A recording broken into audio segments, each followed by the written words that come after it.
July came in heavy, with heat and light, bursting into color and fruit almost overnight. After weeks of tending to seeds, tying up vines, and keeping the snails at bay, this month finally showed me what the garden had been quietly preparing for all along. It was a month of returns. First marigold blooms, the first cucumber curling shyly behind the leaf, strawberries ripening in waves, and black currants filling out with their deep, quiet sweetness. But July wasn't all abundance. It was also snails. So many snails. Rain came in waves for days, and I found myself out in the garden in the morning and evening, brushing them off leaves, pulling them from the beds, watching their small, slow wars with my squash. Still, even under siege, the garden grew. Cucumbers climbed sunflowers, zucchini unfurled its massive leaves, and my indoor tomato bore more fruit. Some days it felt like everything needed attention at once. Other days I just stood back and watched. I started replanting too, prepping for a fall with Aztek and tumbling tom tomatoes, cutting basil and rooting trimmings in water.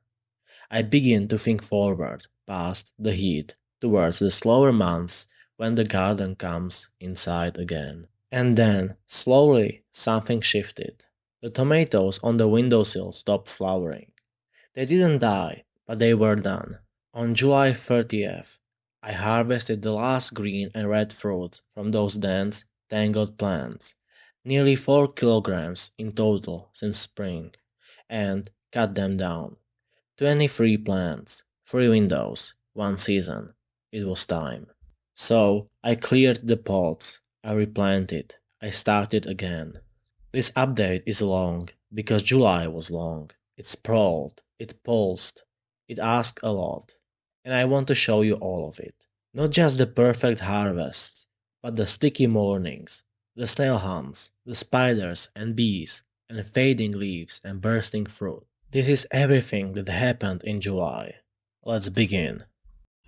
July started gently, with the first marigold flower opening up right at the edge of the garden.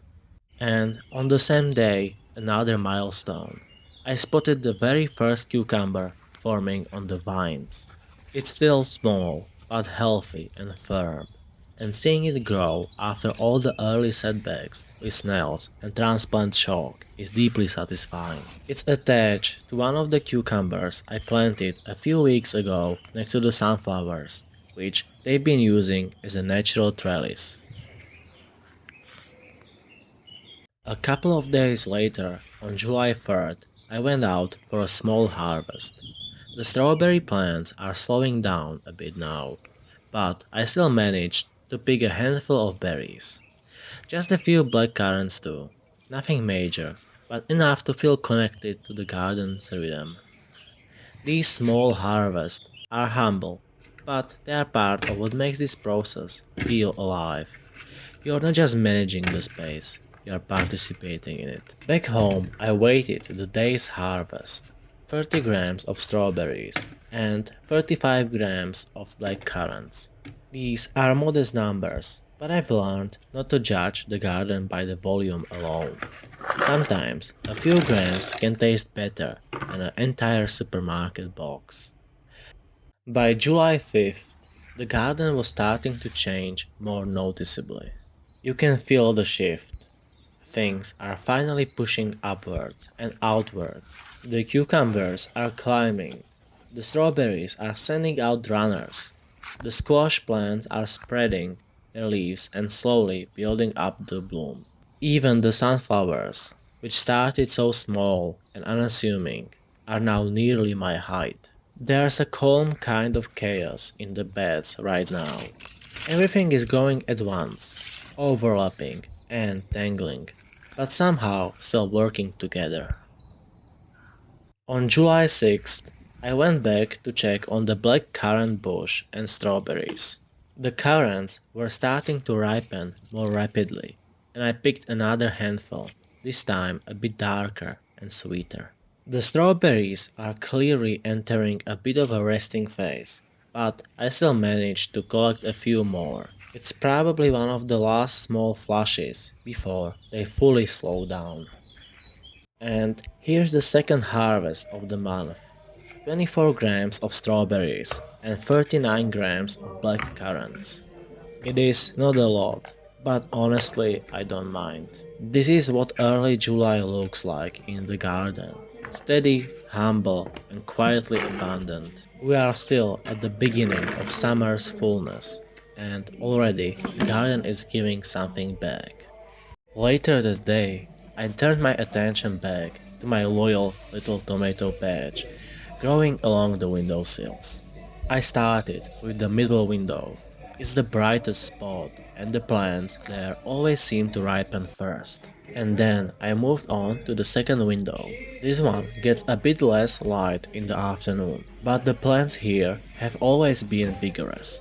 I found a couple of tomatoes nestled under the leaves, hiding in the shadows. These were a bit smaller, but firm and healthy.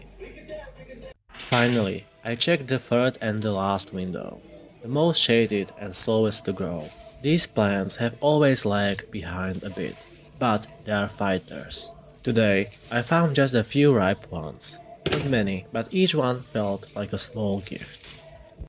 After I gathered everything, I brought the harvest to the kitchen to weigh it. 355 grams in total. Not a huge haul, but definitely a respectable one for a few containers on a windowsill. The second week of July hit hard with summer rain. Not just a gentle drizzle, but deep, soaking storms, one after another. It rained every day from the 7th to the 10th, morning and evening, sometimes in long grey curtains, sometimes in heavy bursts that shook the sunflower stalks and made puddles out of the garden beds. This is the kind of weather that transforms the garden overnight. The air gets thick, the soil stays wet, and the snails, they come out in full force. They love this, they thrive in it. And so, every morning, often still half asleep, with my hoodie pulled over my head, and almost every evening, before the dark, I found myself out there, on patrol. I never imagined I'd become so familiar with snail behavior. They hide during the day, tucked under cool places, the edges of melon vines, under cucumber leaves, behind the wooden frames of the beds. But as soon as the sun goes down or the clouds roll in, they emerge like little ghosts, soft, slow, and hungry. And they definitely weren't small. These were the big ones. Helix pomatia, the kind they cook in France. And honestly, by day 3, I started wondering whether I should try it. Oh, and at one point, I stumbled upon something kind of unexpected. Tucked under the squash leaves, I found two snails, well, doing something. There was this strange foam all around them. At first, I thought maybe they were just fighting over a spot.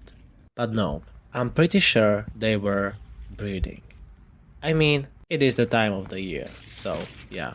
Apparently, the snails were not only eating the garden, they were also expanding their army.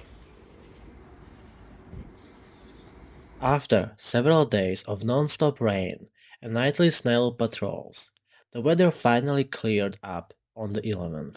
The garden was looking refreshed. Everything had been thoroughly soaked, and the sun was back, at least for now. So I took this rare moment of good weather to take care of something I had been putting off, repotting my tumbling tom tomato seedling. These are medium-sized, cascading cherry tomato plants that are perfect for windowsill growing.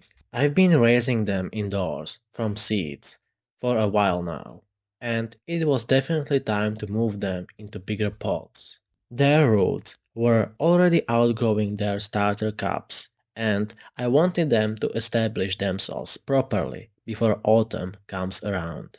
Because, yes, this is my little prep for the next season already. Once summer's harvest starts to slow down, these tumbling toms will take over indoors, giving me a small but steady tomato harvest throughout the colder months.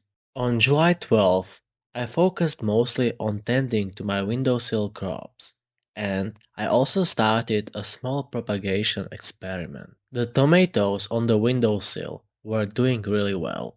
After a stretch of bad weather, early in the month, they were clearly enjoying the sun again. All three windows had ripe fruit ready to pick, so I did a quick check and harvest.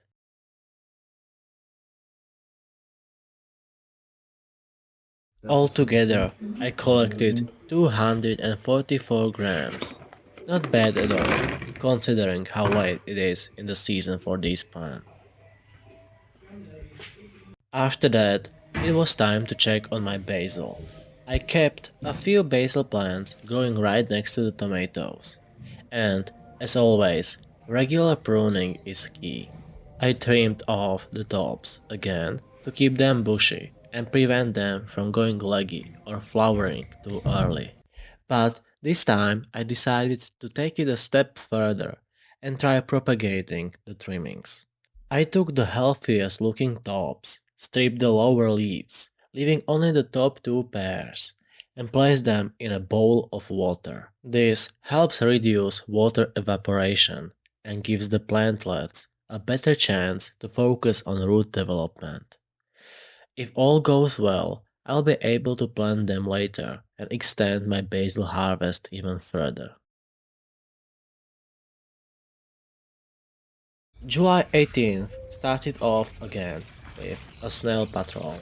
After the rain earlier in the week, the garden was once again full of these slimy intruders. So I went out in the morning and collected as many as I could find.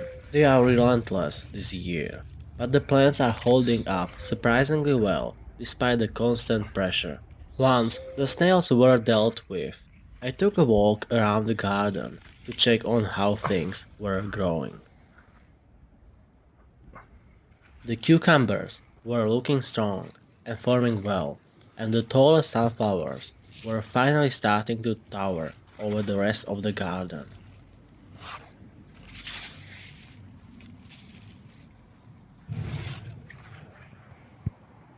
Then, a little moment of beauty. I spotted a bee crawling around, deep inside a zucchini flower. It is always a good sign when pollinators are around, especially in a garden like this.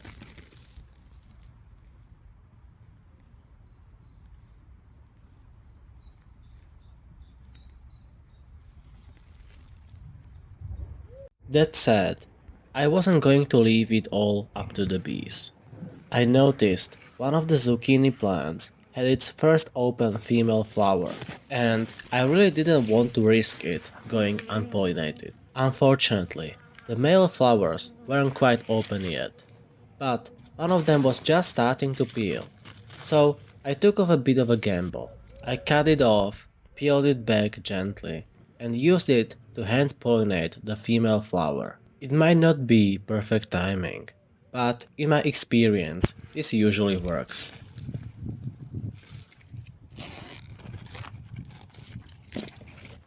After that bit of zucchini matchmaking, I continued checking in on the rest of the garden. I found more cucumbers forming, small but promising. And then a fun surprise. One of the alma pepper fruits had finally turned red. That's the first ripe pepper of the season. And just as I was about to head back in, I found, of course, more snails. So the day ended the same way it started, with a handful of slimy squatters getting tossed out. On the 19th and 20th, I spent a lot of time checking on the squash again, and I ran into something weird. One of the so-called Hokkaidos finally put out a female flower, but it looked nothing like a Hokkaido. Instead of the round, classic pumpkin shape, the fruit looked long, and more like a butternut, or maybe a zucchini. Anyways, I did a manual pollination, just in case, both on that plant and on another quote-unquote Hokkaido plant nearby.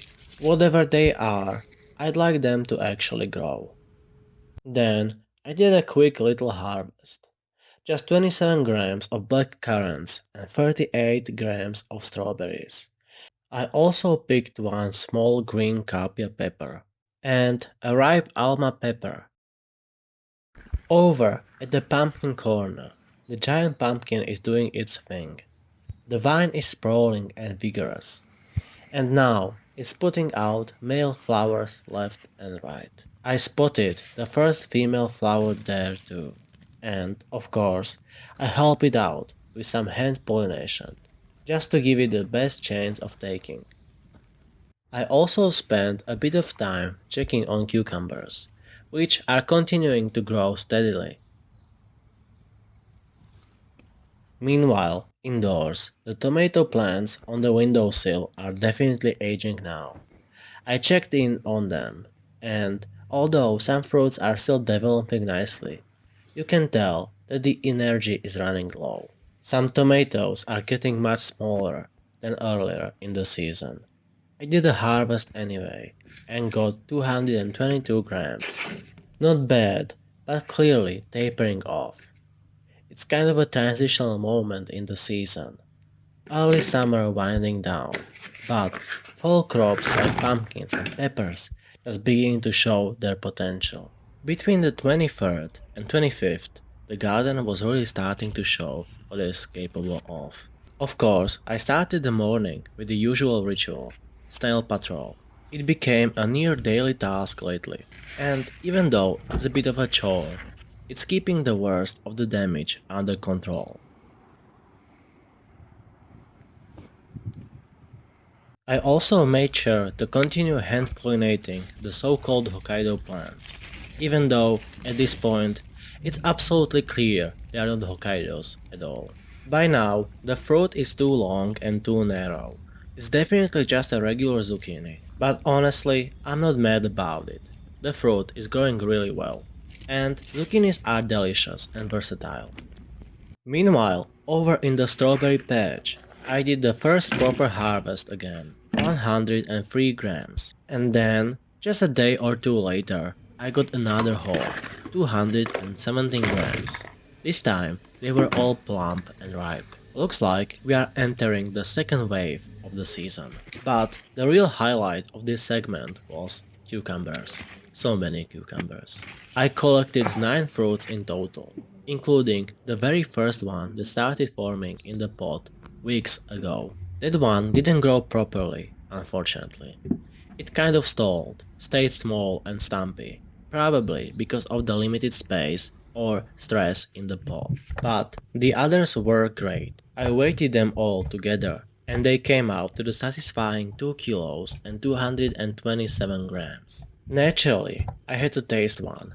I cut into a bigger one to see how it compares to the grocery store kind. The texture was a little denser and more fleshy, not as watery as I am used to, but the flavor was surprisingly intense. Sweet, vegetal, and really crisp. This is what a cucumber is supposed to taste like. The giant pumpkin plant is also gaining momentum. It is visibly larger again, and I spotted the first female fruit forming. That's really exciting since I've been waiting for it to kick into gear for weeks. More female flowers are showing up too, so it looks like it's finally ready to put on a show. And finally, the windowsill tomatoes keep chugging along. I harvested another 228 grams. Not bad, considering how much they already produced this season. July 26th was a quieter day in the garden. Not much happening in terms of harvests or big developments. But I did catch a lovely little moment early in the morning. The giant pumpkin had opened up a fresh flower, and it was absolutely buzzing with life. At one point, I spotted multiple bees inside it at once, collecting pollen and moving from petal to petal. It is the kind of a scene that only lasts a few minutes, but it makes you stop and appreciate the whole system working together. Garden and pollinators in sync. The rest of the day I focused on replanting my Aztek tomato seedlings. Aztek is a small, compact, bushy variety that's perfect for a windowsill or indoor growing. The fruits ripen to a bright yellow, growing in tight clusters like little golden ornaments. I started this batch a bit later, specifically for fall and winter harvesting indoors once the summer plants wind down. After sorting through the seedlings, I picked out the strongest ones and ended up with 30 Aztec plants in individual pots. It's a lot, but I'm hoping to keep the best of them going through the colder months, giving me a fresh tomato supply deep into the off season. So, even though not much happened on the 26th, it felt good to get these little ones settled in and know that the next phase of the tomato cycle is already underway. Today marks the final harvest from my indoor windowsill tomato patch. After a whole season of care and growth, I have 23 tomato plants here, all nurtured closely since spring, and now they've reached a stage where they mostly stopped producing new flowers. The plants themselves are still very much alive, far from withering, but they've become this dense, tangled green mass of stems and leaves, sprawling across the space. There is not much new fruit forming anymore, so the focus today is on carefully collecting all the remaining tomatoes that have developed. Some are ripe, others are still firm and green, hanging quietly, waiting for a chance to ripen off the vine. I start the harvest gently, one tomato at a time, snipping stems with precision to avoid damaging the plant or the fruit. Each tomato tells a story. Some are plump and bright red, bursting with summer flavor. Others are smaller or slightly pale green, the final fruits of the season. As I move around the plants, I'm struck by the sheer volume of foliage compared to the fruit now. The plants don't bloom much anymore, which means no fresh tomatoes will be coming. Instead, I'm faced with this sprawling green tangle, a dense canopy that once bore so much promise. Despite the quiet finish, the yield has been impressive.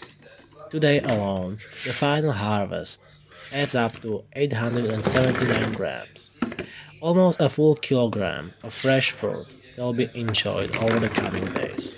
There are still many green tomatoes, and I carefully set those aside. These will be ripened indoors on a warm windowsill, slowly turning red in the gentle late summer light. It's a quiet promise that the harvest isn't completely over yet. Once all the fruit is collected, the next step will be to clear out this thick green mass, to prune and clean up, making room for the next cycle of seedlings to take their place. This is the end of a chapter. For the past few months, these 23 tomato plants have been a part of my daily life, stayed and supported on almost every windowsill I could spare. They grew, stretched, flowered, and offered fruit with such quiet determination. From nothing but tiny seedlings, they transformed into a thick green canopy, wrapped around sticks, strings, and each other. Not a wild jungle, but not a carefully tended windowsill farm either. And just like that, the windowsills are empty again. But not for long. I've got 30 pods of Aztec tomatoes waiting in the wings. Strong little plants already prepping for fall and winter. A new season, a new rhythm. After clearing out the tomatoes on the 30th, it felt natural to continue the cleanup and reset the rest of the windowsill garden. Next in line were the herbs, parsley and basil, both of which had been growing here since early spring, and clear the pots for something new. This time, I wanted a simpler, more balanced setup, so I reorganized the shelf and prepared a new layout. 20 Aztec tomato plants across well-spaced containers. Just two per pot this time instead of three, or 3 instead of 4 in larger pots, giving them more airflow and room to breathe, since Aztecs are somewhat larger than Wilmas. On the 31st, something unexpected added the final touch. At the grocery store, near the exit, I spotted a small display of discounted potted kitchen herbs. Not in perfect shape, but still salvageable. I brought home a rosemary and a basil pot, both in need of some love. Before replanting, I gave them a proper soak, a gentle bath in the kitchen sink to loosen the dry soil and help the roots take in some much needed water. The rosemary will go into one pot on its own, since it needs the depth and space to thrive. The basil, on the other hand, was already a bit crowded in its nursery pot, so in the future I will gently separate it into multiple clumps, each of which will get its own pot. The last morning of July started with something familiar. Snails again. Always snails. Some small, some large, some hidden deep in the foliage. And that's when I noticed her. A huge fragrant spider, perched confidently on the cantaloupe vine. Her abdomen swollen, almost translucent. The round zucchini I grew from seed. It was full, smooth, a perfect shape, slightly flattened but not firm. It was starting to split on the bottom from the constant rain, so it was time, even though it was still a bit pale. I held it for a second in both hands before I made the cut, just feeling the weight of it. The kind of vegetable that you imagine in a fairy tale garden, substantial, heavy, and almost deeply green. I also cut off 2 more zucchinis from the other plant, both straight, firm, and a good size. And these were actually nicely deeply green. Then came the 5 cucumbers. These ones were big as well. I didn't expect this many of them to ripen at once. Some were kinda misshapen from their awkward growth angles. Some were smoother. But all of them were healthy, cool to the touch, and nicely green. I also picked more strawberries, 259 grams this time. They are bigger again now, after that post-June resting phase. No longer the tiny scattered fruit they were a few weeks ago. Next came weighting everything. The round zucchini weighed just under 3 kilograms. The first regular zucchini almost 1 kilogram. The second regular zucchini was about 500 grams. And the cucumbers? Well, the first one was around 700 grams. The second one was just over 400 grams. The third one was just about 400 grams. The fourth one was just above 200 grams. And the final fifth one was around 400 grams again. I also checked in on the 12 tumbling tom tomatoes. They are coming along well. Flower buds are starting to form and the plants look happy in their new setup. And finally, the 30 Aztek tomatoes, linked up like little green soldiers, each one still early in its growth, but full of potential. It's strange how quickly they've replaced the old tomatoes from the windowsill. But maybe that's how this works. Constant renewal. You clear a space and something else rushes in to take root.